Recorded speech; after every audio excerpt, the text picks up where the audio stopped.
I arranged the dinner rolls in their basket for the third time, trying to keep my hands busy while my sister Emma held court at the head of the table. She'd insisted on hosting Thanksgiving this year at her new house in the suburbs, a 4-bedroom colonial that she reminded everyone had cost $750,000. And of course the kitchen renovation alone was $90,000, Emma was saying to Aunt Linda, gesturing at the marble countertops. But when you're a senior marketing director at Peterson & Associates, you can afford to invest in quality. I set the basket down and returned to the kitchen for the green beans. Through the doorway I could see the entire family gathered in the dining room. Mom and Dad sat on either side of Emma, both beaming with pride. My brother Marcus was there with his wife Jennifer, and Uncle Tom had driven in from Connecticut with Aunt Linda and their 2 kids. "Maya, honey, can you bring the gravy boat too?" Mom called out. "Sure, Mom." I found the gravy boat in the cabinet where Emma had directed me earlier. Everything in her kitchen had a specific place, and she'd made sure to show me where the help items were stored, as she'd put it. Never mind that I'd offered to help cook because I'd arrived early, or that I'd spent the last 2 hours prepping side dishes while Emma got ready upstairs. When I returned to the dining room, Emma was showing Aunt Linda something on her phone. "This was our corporate retreat in Aspen last month. That's our CEO Richard Chin. He personally invited me to join the executive strategy team." "That's wonderful, Emma," Aunt Linda said. "You've done so well for yourself." "Well, someone in this family had to be ambitious," Emma said, her eyes flicking toward me as I set down the gravy boat. I took my seat at the far end of the table, next to my teenage cousin Sophie, who was absorbed in her phone. The kids' end of the table, even though I was 28 years old. Dad cleared his throat. "Before we eat, I want to say how grateful I am to have all my children here. Marcus doing great things in accounting. Emma, absolutely killing it in the corporate world." He paused and I could feel what was coming. "And Maya working hard at, what was it again, honey?" "The logistics center." "A warehouse," Emma supplied helpfully. "Maya works at a warehouse." "I work in supply chain operations," I said quietly. "That's what I said. A warehouse." Emma smiled sweetly. "Nothing wrong with honest work, Maya. Not everyone can be a corporate high flyer." Mom reached over and patted my hand. "Your father and I are just glad you're employed, sweetie. After you dropped out of college, we worried you'd never find your footing." I hadn't dropped out. I'd left Stanford after my sophomore year because I'd already secured $15 million in venture capital funding for the logistics software I'd been developing. But I'd never corrected the narrative my family had constructed. It had been easier at first to let them think what they wanted while I focused on building my company. That was 6 years ago. "So, Maya," Uncle Tom said, clearly trying to be kind, "are there opportunities for advancement at your warehouse?" "The company is doing well," I said. That's good. Steady work is important." He turned to Marcus. "Now, Marcus, tell me about this promotion you mentioned." As Marcus launched into a detailed description of his new role as senior accountant, I felt my phone buzz in my pocket. I ignored it. The phone buzzed again. And again. Emma noticed. "Maya, if you need to check your phone, you can step away from the table. I know some workplaces require even warehouse workers to be on call during holidays." "I'm fine," I said. "No, really, go ahead. We understand that your job might need you." Emma's voice dripped with false sympathy. "It must be stressful working in a job with no stability." I pulled out my phone, more to stop Emma's commentary than because I wanted to check it. The screen was filled with notifications. Text messages, emails, Twitter mentions, LinkedIn messages. All time-stamped within the last 3 minutes. "My PR director, Sarah. It's live. Forbes just published. Phone is exploding. My CFO, James. Forbes article is up. This is incredible. Already 50K shares. My best friend from college, Ami. You're on Forbes. Calling you now." And then I saw the headline that had been shared to my messages at least 20 times. "Tech's quietest billionaire. How Maya Chin built a $4.2 billion empire while her family thought she worked in a warehouse." My stomach dropped. Around the table, other phones started buzzing. Sophie looked at her screen and her eyes went wide. Marcus frowned at his phone, then looked up at me with confusion. Aunt Linda gasped. "What is it?" Emma asked, annoyed at the disruption to her carefully planned dinner. Sophie turned her phone around, showing the table. It's Maya. She's on Forbes. What? Emma laughed. That's ridiculous. Maya doesn't. Emma. Dad's voice was strange. He was staring at his phone, his face pale. It's real. There's a full interview. Photos. Everything. Mom grabbed Dad's phone. Her hand went to her mouth. The article had been scheduled to go live at 3 p.m. Eastern, during Forbes' peak traffic window. I'd been dreading this moment for weeks, ever since I'd finally agreed to do the interview. For 6 years I'd maintained almost complete anonymity. I used a holding company structure. I never did press. I let my executive team take credit publicly while I ran operations behind the scenes. I'd built Titan Logistics from my dorm room into the world's most valuable supply chain technology company, and almost no one knew I existed. But Forbes had been persistent. They'd wanted to do a feature on young billionaires, and they'd somehow tracked me down through SEC filings. My board had convinced me it was time. Time to step out of the shadows. Time to own my success publicly. I just hadn't expected it to go live during Thanksgiving dinner. This has to be fake, Emma said, but her voice wavered. She was scrolling frantically on her own phone now. Maya, what is this? Some kind of joke. Let me see. Marcus leaned over to look at Dad's phone. He read aloud. Maya Chin, 28, is the founder and CEO of Titan Logistics, the supply chain technology company that revolutionized global shipping operations. With a current valuation of $4.2 billion and Chin owning 65% of shares, she is officially the youngest self-made female billionaire in technology. The dining room was silent except for the sound of Marcus' voice and the continued buzzing of phones. It goes on, Marcus said. Chin, who left Stanford University in her sophomore year to pursue her business full-time, has kept an extraordinarily low profile. While her company's software powers logistics for 90% of Fortune 500 companies, Chin herself has remained virtually unknown outside of tech investment circles. Emma snatched the phone from Dad's hands. She read silently, her face going through a series of expressions. Disbelief, shock, confusion, and finally something that looked like anger. You've been lying to us, she said. I never lied, I replied calmly. I do work in supply chain operations. That's an accurate description of my job. But you said we thought, Mom was stammering. Maya, we thought you worked in a warehouse. Like moving boxes. I never said that. You assumed it. You let us believe it. Emma's voice was rising now. All this time you've been, laughing at us? Pretending to be poor while you're a billionaire. I wasn't pretending anything. I just didn't correct your assumptions. Uncle Tom was reading from his own phone now. It says here you've donated over $300 million to educational charities. Maya, is this true? Before I could answer, the doorbell rang. Emma looked toward the front door, confused. I'm not expecting anyone. The doorbell rang again, more insistently. I'll get it, Marcus said, standing up. We all heard the door open and then Marcus' surprised voice. Can I help you? We're looking for Maya Chin. A woman's voice, professional and urgent. We're from CBS Evening News. We understand she's here for Thanksgiving dinner. We'd like to request an interview. Emma's face went white. CBS News is at my house? Marcus returned to the dining room, followed by a woman in a professional pantsuit holding a microphone and a man with a camera. They say they need to speak with Maya. The reporter, whose face I recognized from television, smiled professionally. Miss Chin, I'm Rebecca Walsh from CBS Evening News. We've been trying to reach you since the Forbes article went live 20 minutes ago. Your PR team gave us this address. Would you be willing to do a brief interview for our evening broadcast? Every face at the table turned to me. How did you know I was here? I asked. Your company's PR director, Sarah Martinez, provided the information. She said you'd want to control the narrative. Rebecca Walsh glanced around the table. We can do this outside if you'd prefer privacy. My phone rang. Sir. Excuse me, I said, standing up.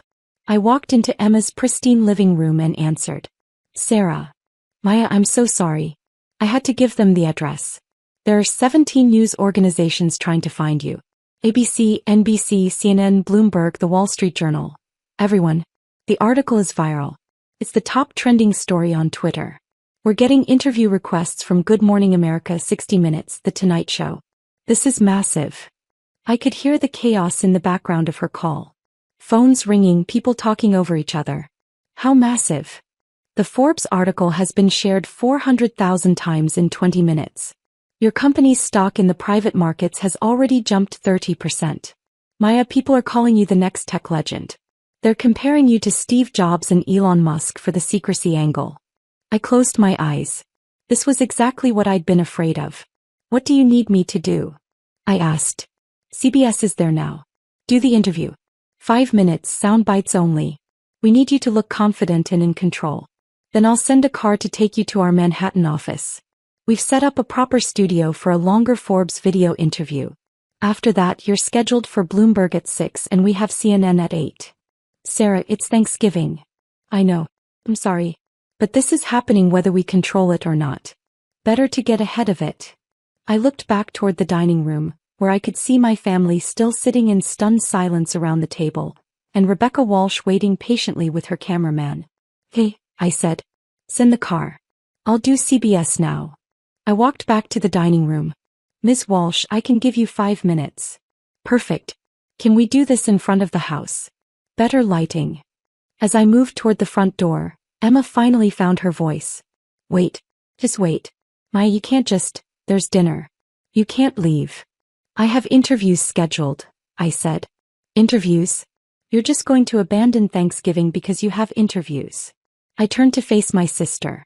She looked smaller somehow, standing in her expensive kitchen in her designer dress, realizing that everything she'd just spent hours bragging about meant nothing compared to what I'd built. Emma, I have CBS News, Bloomberg, and CNN waiting for me in Manhattan. I have Good Morning America requesting a studio appearance tomorrow. I have the Wall Street Journal asking for an exclusive. Yes, I'm going to do the interviews. Mom stood up. Honey, we had no idea. You never told us. You never asked, I said simply. You assumed I'd failed and I let you think that because it was easier than explaining. Dad was still staring at his phone. $4 billion. Maya, how is this possible? I built a company. I worked hard. I made good decisions. The same way anyone builds wealth. But you dropped out of college. I left Stanford because I had $15 million in venture capital funding and a product that needed to get to market. Staying in school would have meant giving up the opportunity. Marcus was reading more from his phone. It says you started coding when you were 12. That you taught yourself machine learning algorithms. Maya, we had no idea you were into any of that. You never noticed, I said. I was teaching myself Python in my bedroom while you were all downstairs watching TV. I was building apps while you were at football practice. I was working on my business plan while you were at prom. None of you ever asked what I was doing. The cameraman from CBS was setting up his equipment in the foyer. Rebecca Walsh was checking her microphone. We're ready, Ms. Chin, she said. I started toward the door. Maya, please. Mom's voice cracked. Don't leave like this. Stay for dinner. We can talk about all of this. I paused at the threshold. I've spent 6 years sitting at the kids' end of the table, listening to everyone else's accomplishments, never saying anything about mine. I think I'm done with that now. We didn't know, Emma whispered. You didn't want to know, I corrected. There's a difference. I stepped outside into the cold November air. Rebecca Walsh positioned me on Emma's front lawn, with the colonial house visible in the background. The cameraman adjusted his equipment. We're live in 30 seconds, Rebecca said. He turned to me. Ms. Chin, I'm going to ask you some basic questions about the Forbes article and your company. Just relax and be yourself. Through the front window I could see my family gathering to watch. Emma's face was pressed against the glass. In 3, 2, 1. The cameraman pointed at Rebecca. This is Rebecca Walsh reporting live from suburban Connecticut, where we've just caught up with Maya Chin, the subject of today's explosive Forbes article about the tech industry's quietest billionaire. Ms. Chin, you've managed to build a $4 billion company while maintaining almost complete anonymity. Why the secrecy? I prefer to let my work speak for itself, I said. Titan Logistics is about solving problems in global supply chain management. The focus should be on the technology and the value we provide to clients, not on me personally. But Forbes is calling you the youngest self-made female billionaire in tech. That's a significant achievement. Why hide it? I wasn't hiding it. I just wasn't publicizing it. There's a difference between privacy and secrecy. Your family was gathered here for Thanksgiving dinner when the article went live. Is it true they didn't know about your success? I hesitated for just a moment. My family and I have different definitions of success. That's been a source of misunderstanding. The article mentions you left Stanford to pursue your business. That's a risky move. What gave you the confidence to do that? I had a product that solved a real problem. I had secured significant funding from investors who believed in the vision. At that point, staying in school was the riskier move. Rebecca smiled. What would you say to young women who are considering entrepreneurship but are afraid to take the leap? Build something that matters. Solve a real problem. And don't wait for permission or validation from anyone. If you know you're capable, prove it through your work. Strong words from one of tech's newest billionaire CEOs. Maya Chen, thank you for your time. Thank you. The cameraman lowered his camera. We're clear. Rebecca Walsh pulled out a business card. Miss Chen, I'd love to do a longer feature piece. Your story is fascinating. Please have your PR team contact me. I will. A black car pulled up to the curb. My ride to Manhattan had arrived right on schedule. I walked toward the car and the driver opened the door for me. Before I got in, I looked back at Emma's house. The entire family was still standing at the window watching. Mom was crying. Dad looked shell-shocked. Emma's expression was unreadable. My phone buzzed. A text from Marcus. We're proud of you. We're sorry we didn't see it. Another text, this one from Emma. I don't understand why you let us treat you like that. I typed back. I wanted to see if any of you would value me for something other than status and money. You all failed. I got into the car. Manhattan office, Ms. Chin? The driver asked. Yes, please. As we pulled away from the suburban street, my phone continued to explode with notifications. Interview requests, congratulations from colleagues, messages from old friends I hadn't spoken to in years. The Forbes article had been shared over 1 million times now. My face was on the homepage of every major news website. Sarah called again. Maya, this is incredible. We're getting acquisition offers. Google, Amazon, Microsoft, they all want to talk. The valuation is already up to $5 billion based on private market trading. I'm not selling, I said. I know. But this is good leverage for our Series D funding round. We can probably raise at a $10 billion valuation now. My phone buzzed with an incoming call. I let it go to voicemail. Another call. Voicemail. Emma. Voicemail. A text from Emma. Please call me back. We need to talk. I'm sorry. I stared at the message for a long moment, then put my phone on silent. The car merged onto the highway toward Manhattan. Through the window, I watched Connecticut suburbs give way to the approaching skyline of the city. Somewhere in one of those towers, my company occupied 14 floors. 700 employees working on technology that powered global commerce. A business I'd built from nothing while my family assumed I was packing boxes in a warehouse. My phone lit up with a call from a number I didn't recognize. I answered it, expecting another journalist. Maya Chen. A man's voice, professional and warm. Yes. This is David Chin from the Stanford Alumni Association. We've just seen the Forbes article. On behalf of the university, I want to congratulate you on your extraordinary success. I almost laughed. Stanford calling to congratulate the dropout. Thank you, I said. We'd like to invite you to speak at this year's commencement ceremony. We think your story about leaving college to pursue entrepreneurship would be incredibly inspiring to our graduates. Would you be interested? Let me think about it, I said. Of course. I'll have my assistant send over the details. And Maya? We always knew you were special. We're proud to count you as a Stanford affiliate, even if you didn't complete your degree. After I hung up, I received another call. This one from Uncle Tom. I answered. Maya, it's Uncle Tom. Honey, I just wanted to say your aunt and I had no idea. We're so proud of you. If you need anything, if there's any way we can help with your business, Linda's brother is a corporate attorney, and I have connections in. Uncle Tom, I appreciate that, but I have a full legal team and all the business connections I need. Right, of course. Of course you do. I just wanted you to know we're here for you. Thank you. And Maya? What Emma said at dinner about you pretending she didn't mean it. He's just shocked. We all are. I understand. Will you come back? For dessert maybe? Emma made 3 pies. I have interviews all evening. I won't be able to make it back. There was a long pause. Your mother is very upset. I'm sure she is. She wants to talk to you. To explain. There's nothing to explain, Uncle Tom. Everyone made their assumptions about my life and I let them. Now they know the truth. That's all. Another pause. You're not angry, are you? No, I said honestly. I'm not angry. I'm just done accepting being treated as less than I am. When I hung up, Sarah texted me, "You're trending #1 on Twitter worldwide. The hashtag warehouse billionaire is everywhere." I looked at Twitter. He was right. Thousands of tweets about my story. About the tech industry's hidden billionaire. About the woman who let her family believe she'd failed while she built an empire. Some of the tweets were supportive. Maya Chin is my hero. She didn't need validation from anyone. Others were critical. Why would you lie to your family like that? That's cruel. But most were simply amazed. Imagine sitting at Thanksgiving dinner and finding out your sister is a secret billionaire. The car pulled up to my company's building in Midtown Manhattan. The driver opened my door and I stepped out onto the sidewalk. A small crowd had already gathered, photographers, reporters, people who'd somehow figured out I'd be here. "Miss Chin, can we get a photo?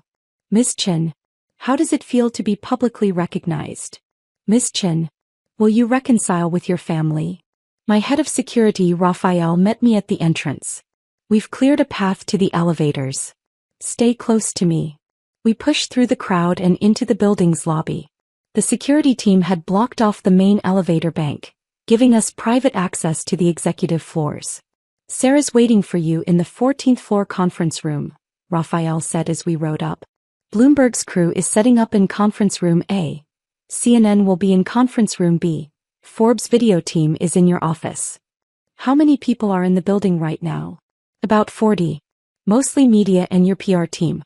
Some of the executive staff came in when they heard the news. Everyone wants to congratulate you."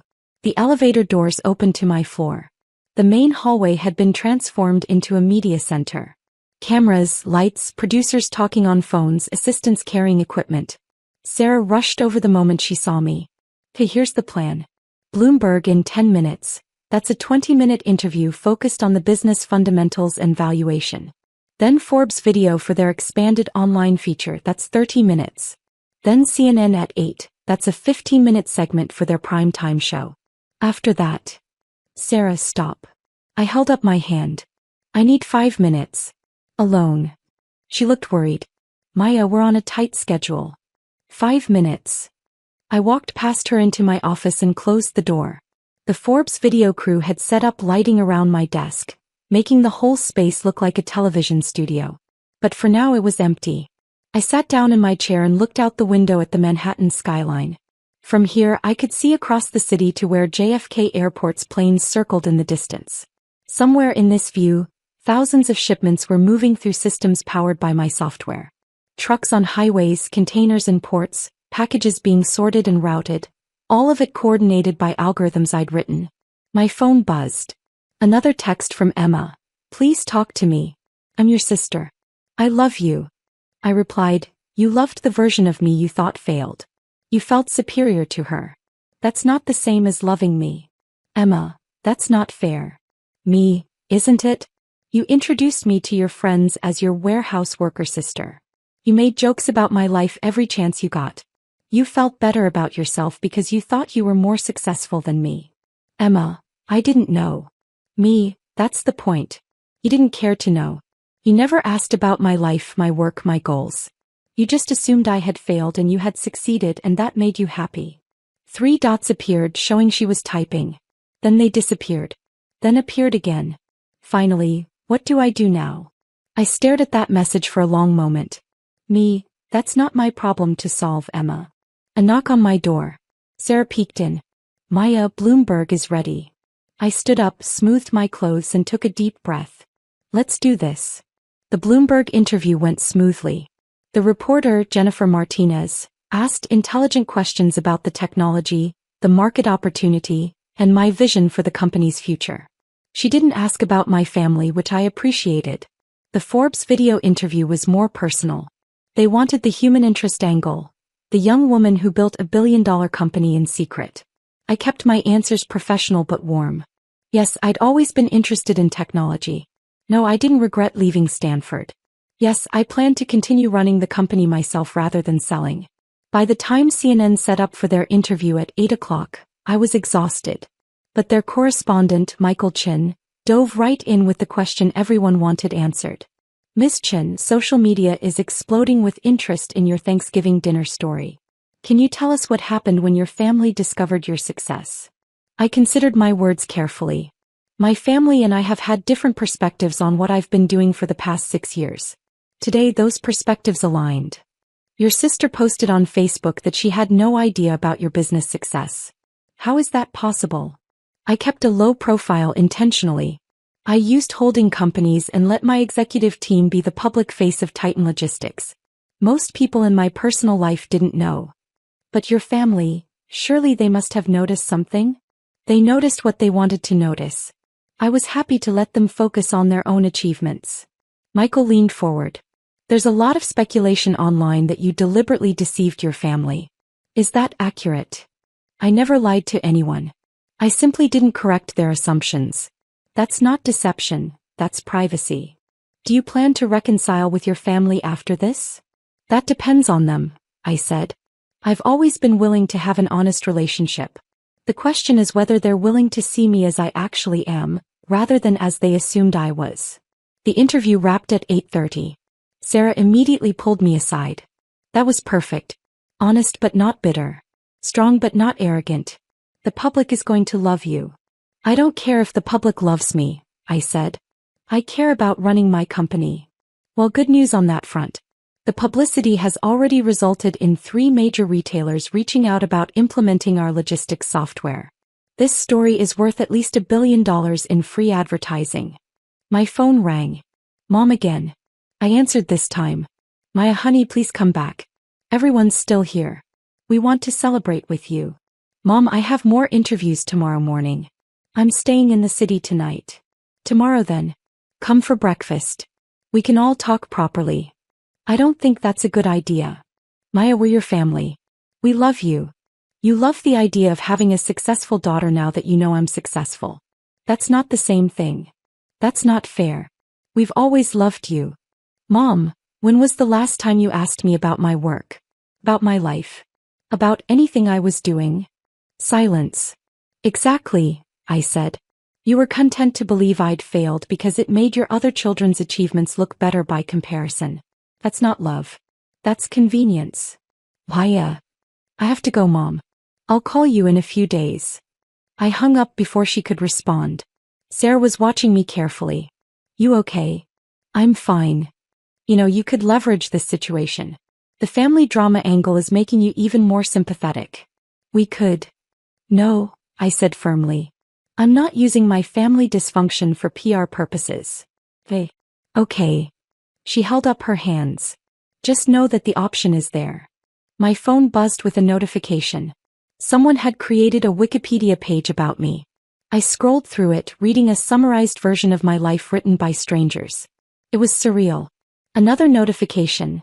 Good Morning America wanted me in their studio at 7 a.m. The Tonight Show wanted me for next week.